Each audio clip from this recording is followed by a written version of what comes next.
ഈ നിൽക്കണതെല്ലാം കാശിത്തുമ്പ ചെടികളാണ്. ഈ കാശിത്തുമ്പ ചെടികൾ കഴിഞ്ഞ വർഷം ഓണത്തിന് നിറയെ പൂത്തിട്ടുണ്ടായിരുന്നു.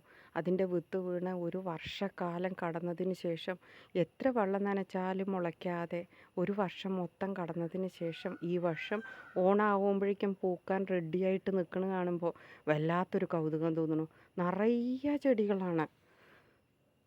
അപ്പോൾ ഈ കാശിത്തുമ്പകൾ നിറയെ ഈ വർഷം ഇത്ര അധികം ഉണ്ടായപ്പോൾ എൻ്റെ മനസ്സിൽ തോന്നിക്കുമായിരുന്നു, എനിക്ക് അമ്മ മരിച്ചത് അംഗീകരിക്കാൻ സാധിച്ചിട്ടേ ഇല്ല. പെട്ടെന്നുള്ള അമ്മയുടെ മരണം മനസ്സിനെ വല്ലാണ്ട് വിഷമിപ്പിച്ചിട്ടുണ്ട്. അപ്പോൾ അത് കാരണം പൂവിടാനുള്ള മാനസികാവസ്ഥ വന്നിട്ടില്ല. അപ്പോൾ ഭഗവാനായിട്ട് പൂക്കളം ഒരുക്കിയിരിക്കുകയാണ്. വീടിൻ്റെ ഫ്രണ്ട് സൈഡ് മൊത്തം പൂക്കാൻ വേണ്ടിയിട്ട് ഇപ്പം തന്നെ ചെടികളെല്ലാം റെഡിയായിട്ട് നിൽക്കുകയാണ്. ഈശ്വരൻ്റെ ഒരു അനുഗ്രഹമാണ്. രാവിലെ വാതിൽ തുറക്കുമ്പോഴേക്കും നിറയെ ചെടികൾ പൂത്ത് നിൽക്കാൻ ഗുണം ഭഗവാനായിട്ട് ഒരുക്കിക്കൊണ്ടിരിക്കുന്ന പൂക്കളാണ്. ഇപ്പോൾ പൂ പൊട്ടിക്കാൻ നിറയെ അടുത്തുള്ളവർ വരും. അവർ വരുവാണെങ്കിൽ ഒക്കെ ജോലിക്കാരല്ലേ. സമയക്കുറവ് കാരണം കൊണ്ട് ചെമ്പരത്തിയും അതും ഇത് വേറെ വലിയ വലിയ പൂക്കൾ പൊട്ടിച്ചിട്ട് പോവും.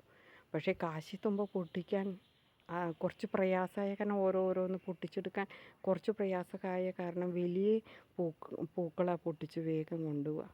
അപ്പോൾ കാശിത്തുമ്പ അവിടെ തന്നെ നിൽക്കും പൂത്തിട്ട്. അപ്പം അത് ഈശ്വരൻ്റെ ഒരു അനുഗ്രഹമായിട്ട് തോന്നിക്കാനാണ് എനിക്ക് ഇഷ്ടം. അങ്ങനെ ചിന്തിക്കാനാണ് എനിക്കിഷ്ടം. ഈ മാവിൽ നിറയെ മാങ്ങയായിരുന്നു. മാങ്ങ നിറയെ പഴുത്ത് വീഴുന്നവരെ നിറയെ അണ്ണയും കിളിയും നിറയെ കൂട്ടങ്ങളായിട്ട് പക്ഷികൾ, തത്തകളൊക്കെ കൂട്ടമായിട്ട് വന്നിട്ട് മാങ്ങ കഴിക്കുമായിരുന്നു. എല്ലാം കഴിച്ചു. ഇപ്പം മാങ്ങയൊന്നുമില്ല. മരം വെറുതെ നിൽക്കണ കാണുമ്പോൾ ഗജേന്ദ്രമോക്ഷം കഥയിലെ ആനയുടെ ഓർമ്മ വരും. എന്താ കാരണം വെച്ചാൽ ശക്തിയോടെ നിൽക്കുമ്പോൾ പൂത്ത് നിൽക്കുന്ന സമയത്ത് എല്ലാവരും ഉണ്ട്. ഇപ്പോൾ മരം തന്നെ ഒറ്റയായി. ഇനി വേനൽക്കാലത്ത് ആവശ്യം വരുന്ന സമയത്ത് നിറയെ വന്നിരിക്കും. കിളികളും പക്ഷികളും തണുപ്പും കാറ്റും ഒക്കെ കിട്ടാൻ വേണ്ടിയിട്ട് വന്നിരിക്കും. ഓരോ സമയത്തും അവർ അവരുടെ ജോലികൾ ചെയ്തുകൊണ്ടിരിക്കുന്നു. വാഴ കണ്ടില്ലേ, വാഴപ്പഴമായിട്ട് കൊലച്ച് നിൽക്കണു.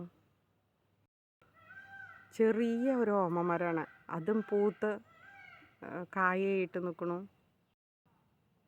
ഇവിടെ ഒരു കാശിത്തുമ്പ പൂത്ത് കഴിഞ്ഞു. അതിൻ്റെ പൂ കാണാൻ നല്ല പിങ്ക് കളറ്, നല്ല രസം.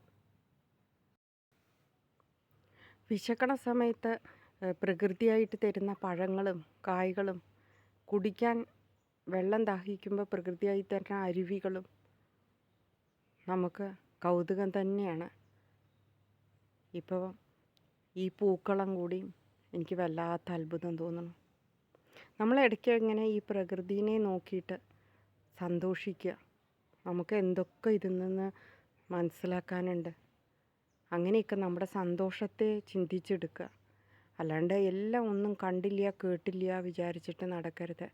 ഓരോന്നിലും അതിൻ്റേതായ ഓരോ അത്ഭുതങ്ങളുണ്ട്.